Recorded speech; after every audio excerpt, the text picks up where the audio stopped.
Olá pessoal, aqui é o professor Magno Augusto. Na aula de hoje nós vamos continuar aí o estudo das funções oxigenadas.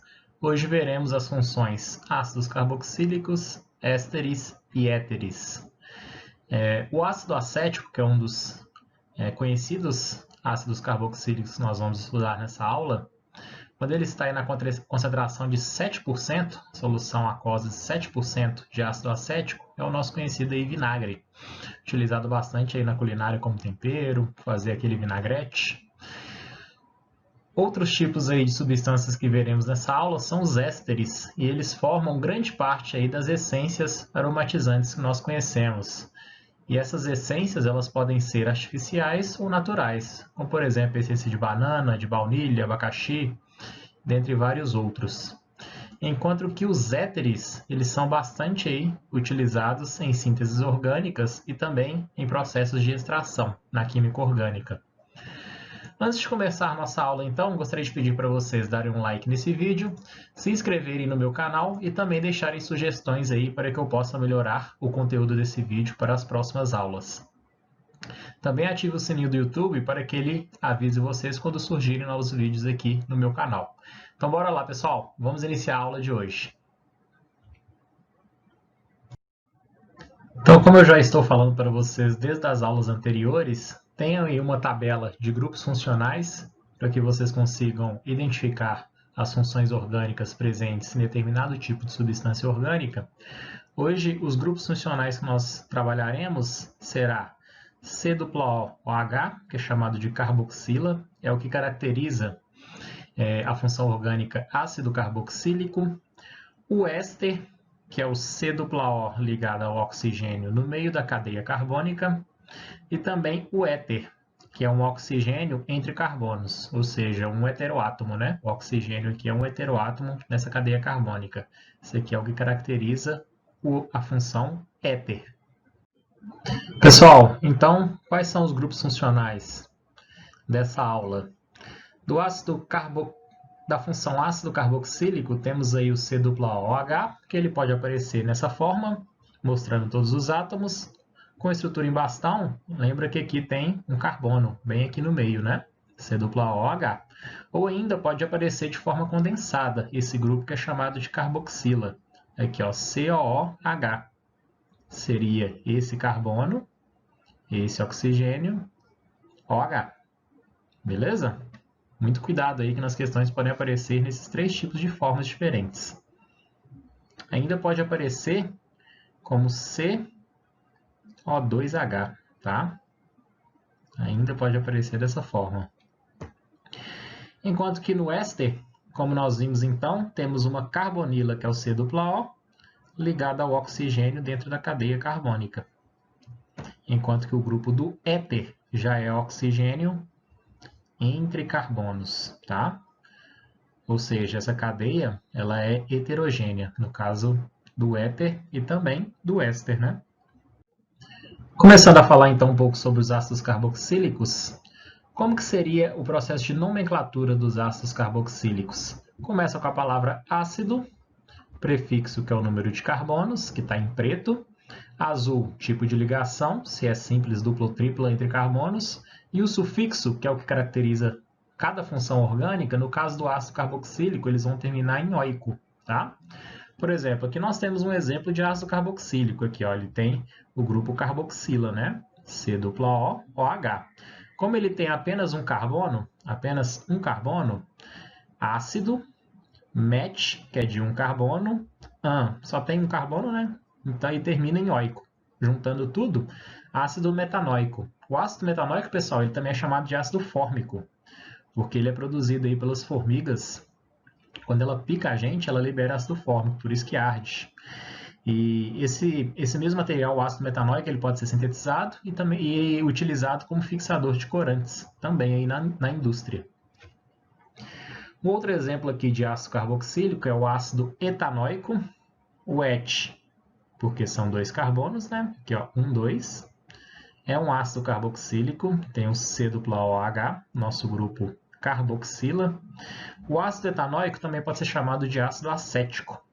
O ácido acético, quando ele está na concentração de 7% em água, é o nosso vinagre, pessoal. Ele pode ser utilizado, então, como solvente, em temperos, na culinária, né, na concentração mais baixa, em tintas e diversas outras aplicações. Alguns outros exemplos aqui de ácidos carboxílicos. O primeiro aqui é o ácido benzoico. Vocês estão vendo que tem o grupo aqui, a carboxila, que caracteriza o ácido, ligado a um benzeno. Por isso que ele é chamado de ácido benzoico. Tá? Ácido benzoico, utilizado como conservante. Conservante aí bem utilizado em alimentos, por exemplo. Ácido etanodioico, também chamado aí de ácido oxálico. Pessoal, por que seria etanodioico? O Et tem 2 carbonos, que estão aqui escondidos, né? É um ácido, porque tem o C-OH, só que tem 2 grupos C-OH. Por isso que antes do oico colocou o di, tá? Ácido etano, só ligação simples aqui entre os 2 carbonos. Dioico porque tem 2 grupos funcionais, 2 grupos carboxila, né? Pessoal, os ácidos carboxílicos em geral, eles têm odor bem irritante. Vocês vão ver um exemplo aí até cômico nos próximos slides.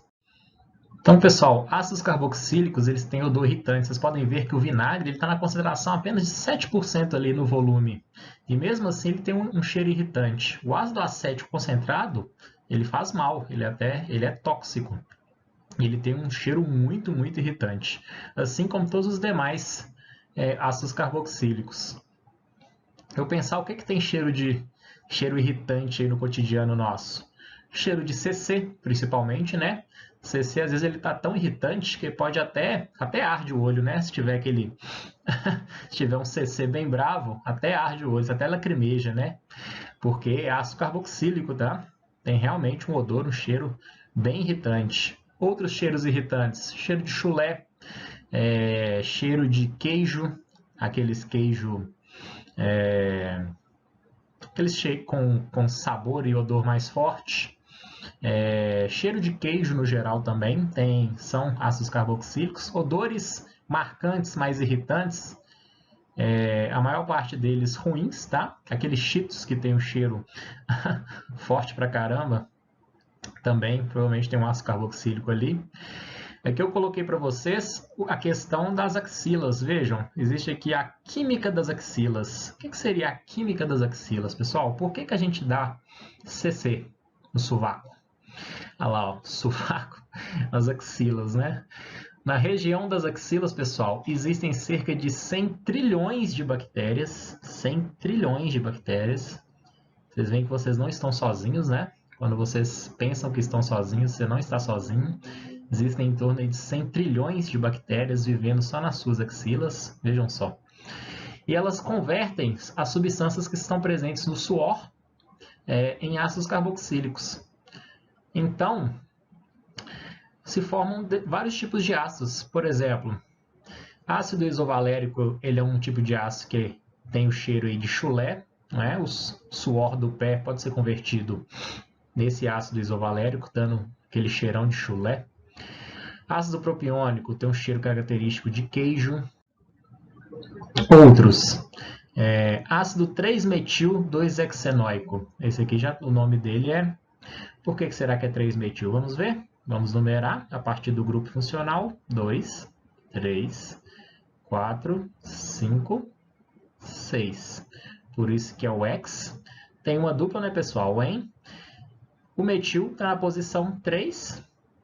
A dupla está no carbono 2. Por isso que é ácido 3-metil, começa com a posição da ramificação. 2, que é a posição da dupla, hexenóico. O hex vem de 6 carbonos. E é um ácido carboxílico aqui, ó. Tem o C-OH. Esse ácido apresenta odor característico de cabra. Nunca senti o cheiro de cabra, mas deve ser um cheiro ruim, já que é um ácido carboxílico, né? O outro aqui que eu coloquei, ácido 3-hidroxi-3-metil-hexanóico. Aqui, ó, C-OH é o ácido. Sempre começa a numerar a cadeia principal próximo do Grupo funcional, 3, 4, 5, 6. Aqui, ó, vocês podem ver que tanto o metil quanto o hidroxi estão no mesmo carbono, né? No carbono 3. Por isso que é 3-hidroxi, 3-metil, hexanoico. O hex de 6 carbonos, a cadeia principal, só tem ligação simples, então termina em oico, característico de ácido carboxílico, né? Juntando tudo, ácido 3-hidroxi, 3-metil, hexanoico. Esse aí apresenta odor característico de cominho. Então, pessoal, coloquei aqui até algumas dicas, né? Dicas de higiene para quem tem problema com mau cheiro na axilas. Para todo mundo, né? Porque se você não utilizar um desodorante antibactericida, pode ser aí que... Ou então pode ser que a pessoa tenha algum outro problema, que produza muito suor. Isso é normal. Então, como que resolve o mau cheiro das axilas? Primeiro, pela saída química. Qual seria uma saída química? Já que temos um ácido, podemos neutralizá-lo com bicarbonato de sódio, né? Então, lavar as axilas e lavar com bicarbonato de sódio, esse sal ele tem propriedades básicas e vão neutralizar todos os ácidos que são produzidos pelas bactérias. Ou seja, você vai transformar o ácido que dá o cheiro ruim na região da axila, que proporciona o CC, você vai transformar ele em outra coisa, né? Que vai cortar esse cheiro, então. Ou então utilizar um desodorante antibacteriano. Se não tiver bactérias, se você utilizar um desodorante que mata as bactérias que estão presentes ali nas axilas, pelo menos diminui a quantidade de bactérias, você não vai ter bactéria para converter o seu suor em ácido carboxílico. Então, é uma forma também de evitar o mau cheiro nas axilas. E algumas medidas de higiene, aí já não é muito química, mas depilar a região da axila, porque aqui, ó, os pelos eles podem concentrar uma maior quantidade de bactérias. Sempre enxugar bem as axilas após o banho, porque quando se tem umidade, pessoal, bactéria adora, micro-organismo no geral, quando tem umidade, favorece a replicação, o crescimento aí dos micro-organismos. Então, a proliferação dos micro-organismos. Então, manter a região da axila seca ajuda, tá? A mesma coisa o pé, para evitar chulé, é bom enxugar bem o pé antes de colocar uma meia. Por exemplo, por isso que eles utilizam aqueles talcos, né, no pé, para ficar mais seco e evitar aí a proliferação de bactérias que vão produzir os ácidos carboxílicos que vai dar o chulé. Lavar bem as axilas com sabonete neutro para evitar a produção excessiva de suor e evitar o uso de roupas sintéticas. Evitar que você produza muito suor, né? Se você suar menos, utilizar um antitranspirante também vai funcionar, porque se não tiver suor, não vai ter a matéria-prima ali para a bactéria transformar aquele suor em ácido carboxílico. Ok? Entendido? Agora falando um pouco sobre os ésteres, pessoal. O éster ele é formado na reação de esterificação. Essa reação é muito importante, tá?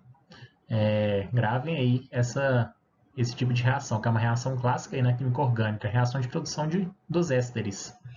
Então, se você reagir um ácido carboxílico com um álcool, um fenol, que é o ácido carboxílico, tem o C-OH, reagindo com um álcool ou um fenol. Vai ser formado, então, o éster, que o grupo funcional aqui, C-OO, mais água. De onde que vai sair essa água, pessoal? Esse oxigênio aqui do álcool, ele vai atacar esse grupo, esse carbono, da carbonila, e vai sair, então, o OH do ácido carboxílico e o hidrogênio do álcool. Então, juntando esse OH com H, daqui que vai sair a água, tá? Então, reação de esterificação, pessoal, ácido carboxílico reagindo com álcool fenol, principalmente álcool, tá? Vai gerar um éster e a água. Vocês podem ver que esse grupo R, ele vai vir, do ácido carboxílico, enquanto que o R' do álcool, tá? Um exemplo disso seria, por exemplo, o etanoato de etila. Etanoato de etila. Nós vamos ver a nomenclatura, mas é porque de cada lado do oxigênio que nós temos 2 carbonos, tá? Então a primeira parte termina em oato e a segunda ila. beleza? Vocês podem perceber, pessoal, que desse éster que nós temos, aqui é um éster, né? C-O. O ácido carboxílico que deu origem a esse éster foi o que tinha 2 carbonos, no caso é o nosso ácido etanóico, que nós já vimos aí, ou ácido acético, né? Que reagiu com um álcool de 2 carbonos, no caso aqui é o etanol. É o nosso etanol. Então, o ácido etanóico reagindo com o etanol forma qual éster? Etanoato de etila mais água. Em relação à nomenclatura, então, pessoal, o início do nome vai ser do ácido carboxílico de origem, o prefixo, né? Infixo, o sufixo vai terminar em oato, de. O grupo vai ter um grupo aqui orgânico que ele vai vir a partir do álcool, e terminado em A. Vocês lembram lá dos grupos? Metil, etil, propil? Seria isso. Vamos ver um exemplo aqui que vai ficar mais claro. Ó. Por que esse éster, aqui nós temos um éster, tem o C dupla O. Por que ele chama etanoato de etila? Aqui ó, tem 2 carbonos que vêm do ácido carboxílico de origem e outros 2 carbonos que vão vir do álcool. Qual que vai ser o nome então desse éster? O et, porque são 2 carbonos, ligação simples entre eles, oato, etanoato, que é a primeira palavra, de. À direita, que vem do álcool, temos aí o grupo etil, não é? CH2CH3 é o grupo etil. Terminado em A, juntando com A, etila. Qual que é o nome desse éster, então? Etanoato de etila. Beleza? Pessoal, algumas curiosidades aí dos ésteres, então, dessa função orgânica, é que elas compõem grande parte aí das essências aromatizantes. Por exemplo, o cheiro, a essência de morango, é formado principalmente por qual substância? Um éster, que é o butanoato de etila. Vou até desenhar o butanoato de etila aqui, ó, pessoal. CH3, CH2. Se é but, temos que fazer 4 carbonos, né? C dupla O. Do outro lado, butanoato de etila, né? Então, o etila aqui, ó, é o que vai estar desse outro lado. CH2, CH3. Tranquilo?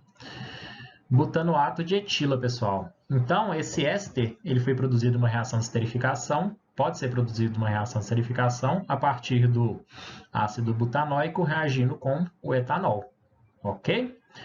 Butanoato de etila, tá aí a fórmula dele, é o que dá cheiro à essência de morango. O etanoato de butila já seria a essência de framboesa, como se fosse invertido ali, né? Benzoato de metila, essência de kiwi. Propanoato de isobutila, rum. Metanoato mais heptanoato de etila, é o que dá o cheiro da uva. Butanoato de etila, abacaxi. Acetato de isopentila, essência de banana. Acetato de ortila, essência de laranja. Vocês podem ver que os cheiros aí de várias frutas são todos ésteres, né? Enquanto o ácido carboxílico tinha um cheiro irritante, ruim, na maior parte das vezes, os ésteres já são cheiros agradáveis, né? Cheiros de frutas, de flores, essências e assim por diante. Falando um pouco agora do éter, o que caracteriza o éter, então, é ter um oxigênio entre carbonos. Vocês podem ver que eu coloquei aqui R e R'. O R, pessoal, aqui, ó, como que vai ser a nomenclatura de um éter? Você coloca o prefixo de acordo com o tamanho dessa cadeia carbônica, que é o R, juntado com oxi, e por fim o nome do hidrocarboneto do R', tá? Como que ficaria então? Se a gente tem aqui ó, o oxigênio, do lado esquerdo a gente tem um carbono, do lado direito, 1, 2, 3, né? 3 carbonos. Então o R menor é esse aqui, ó. Então seria met, juntado com oxi, metoxi, e o nome desse hidrocarboneto, que seria que esses 3 carbonos, Se fosse só esse hidrocarboneto, seria o propano, né? Mas como aqui é um éter, juntando aqui, ó, metoxipropano. Um carbono de um lado, 3 carbonos do outro lado do oxigênio. Mais um exemplo, etoxietano. 2 carbonos à esquerda do oxigênio, 2 carbonos à direita do oxigênio. Por isso que é etoxietano. Et, que é 2 carbonos, 2 carbonos. Beleza? Mais alguns exemplos aqui, ó, de éteres. Eles são geralmente, pessoal, aplicados em resinas epóxi, solventes, aditivos para gasolina, dentre várias outras aplicações. Existe um outro tipo de nomenclatura que também é aceito para éter. Ele pode ser chamado éter prefixo terminado em ílico. Por exemplo, esse aqui é o éter etílico. Et de 2 carbonos, né, de cada lado. Inclusive pode chamar ele de éter dietílico. Éter dietílico, pessoal, é a base aí do loló. Quando eu falo isso aí, os alunos ficam todos interessados, né? Não sei porquê. Mas o cheiro adocicado ali do loló, nunca utilizei, tá? Mas eu conheço o éter dietílico.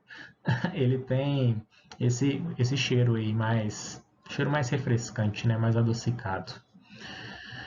O éter difenílico é que tem 2 grupos fenil, ok? Por isso que ele é chamado de éter difenílico. Então, esses éteres, eles apresentam vários tipos de aplicações, principalmente como solventes, também na obtenção de resinas, beleza? Comparando agora algumas propriedades dessas 3 funções orgânicas, pessoal. Comparando aqui, ó, primeiro, um éter, que é o metoxietano, um éter com um éster, que é o etanoato de metila, com ácido propanóico. Vocês podem perceber que todos eles têm 3 carbonos em sua estrutura. Então, comparando aí massas próximas, né? Como essas substâncias aí apresentam massas próximas, o que vai fazer a principal diferença aí no ponto de ebulição, vocês podem perceber que o ácido propanóico tem o maior ponto de ebulição, seguido do éster, seguido do éter. O que explicaria uma diferença tão grande na temperatura de ebulição dessas substâncias? Pessoal, aí vocês têm que lembrar das interações intermoleculares. Se a gente for fazer uma ordem de força aqui, ó, de polo induzido. Dipolo induzido é a mais fraca. Dipolo permanente são entre moléculas polares, ela é intermediária, enquanto que ligação de hidrogênio é uma das mais fortes. Tá? Então, como o ácido carboxílico, que seria esse aqui de baixo, ele apresenta oxigênio ligado diretamente no hidrogênio, quando você tem H ligado ou ao flúor, ou ao oxigênio, ou ao nitrogênio, qual tipo de interação intermolecular você vai ter? Ligação de hidrogênio, que é a mais forte. Quanto maior a força da interação intermolecular, maior a temperatura de ebulição da substância.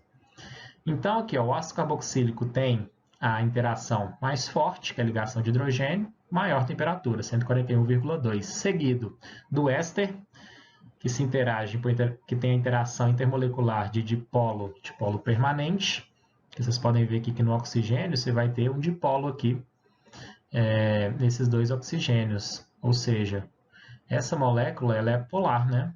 Polar. Interação entre moléculas polares é dipolo permanente, que seria a segunda aí em força. Então, a segunda temperatura de ebulição aqui será do éster. Por outro lado, o éter ele vai ter uma polaridade muito baixa.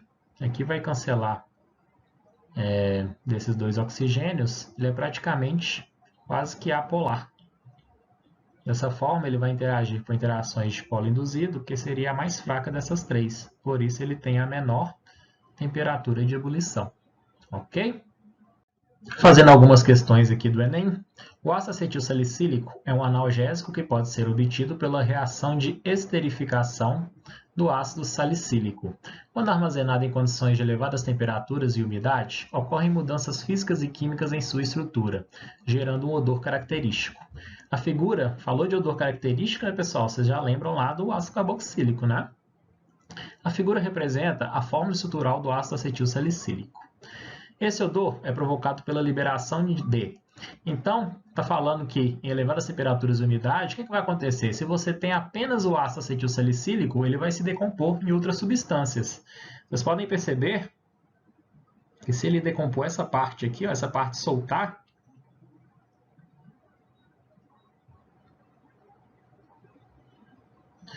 você vai chegar aí em um ácido, né? Aqui pode ser formado um ácido, que é o ácido, na verdade, nessa outra parte aqui, ó, você vai formar um ácido, que é o CH3, C-OH, que é o nosso ácido etanóico, né? O ácido acético, por isso que dá um odor característico. Qual que é a substância, então, que esse odor é provocado pela liberação de ácido etanóico, ok?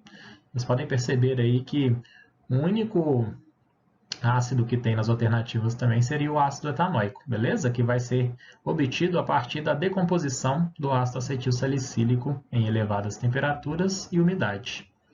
A dica ali foi falar odor característico, já podia ir direto na letra C.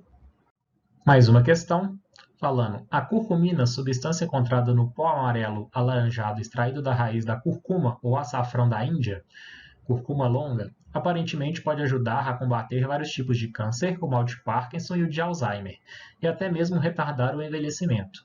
Usada há 4 milênios por algumas culturas orientais, apenas nos últimos anos passou a ser investigada pela ciência ocidental. Na estrutura da curcumina, identificam-se grupos característicos das funções. Pessoal, identificação de grupo funcional cai sempre no Enem. Por isso que eu falei para vocês terem uma boa tabela que lhe permita identificar grupos funcionais de várias funções orgânicas. Com o tempo, fazendo exercícios, vocês vão conseguir memorizar esses grupos funcionais, que é muito importante, tá? Nessa estrutura, nós podemos ver aqui ó, que tem o OH ligado ao anel benzênico, que é o nosso fenol, na estrutura da curcumina. Temos o oxigênio aqui entre carbonos, então temos o nosso éter. Aqui ainda temos C-O entre carbonos, temos cetona. C-O, OH, dupla com OH, enol. E do outro lado também, éter e fenol. Então, aí, ó, na estrutura da curcumina, identificam-se grupos característicos das funções éter e fenol. Seria a única alternativa possível. Aldeído não tem, éster não tem e álcool também não tem. Mais uma questão aí para fechar, pessoal. Falando, o biodiesel é um biocombustível obtido a partir de fontes renováveis que surgiu como alternativa ao uso do diesel de petróleo para motores de combustão interna. Ele pode ser obtido pela reação entre triglicerídeos, seriam esses aqui primeiros, presentes em óleos vegetais e gorduras animais, ok? É onde que estão presentes as fontes, né, de triglicerídeos, entre outros, e álcoois de baixa massa molar, como metanol ou etanol, na presença de um catalisador de acordo com a equação química. Aqui nós temos a equação, pessoal, com o metanol. Então, reagindo o triglicerídeo com o metanol, chegamos no biodiesel.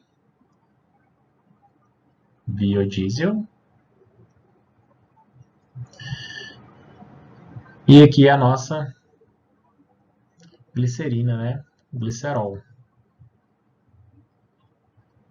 A função química presente no produto que representa o biodiesel, pessoal, bem fácil, né?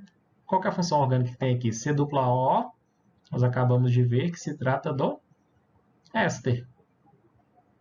Ou seja, a resposta, letra B.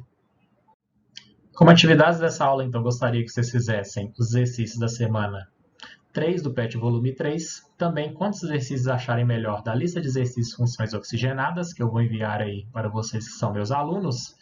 Quem é meu aluno pode tirar dúvidas utilizando o aplicativo Conexão Escola ou Google Classroom. Quem não for meu aluno, pode me mandar mensagem no direct no Instagram ou deixar comentários no YouTube para que vocês possam fazer contato comigo e tirarem suas dúvidas. Então me sigam lá no Instagram, pessoal, Professor Magno Augusto.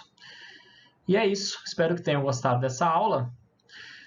Então fiquem com Deus, se cuidem e até a próxima aula, galera. Até mais, tchau para vocês.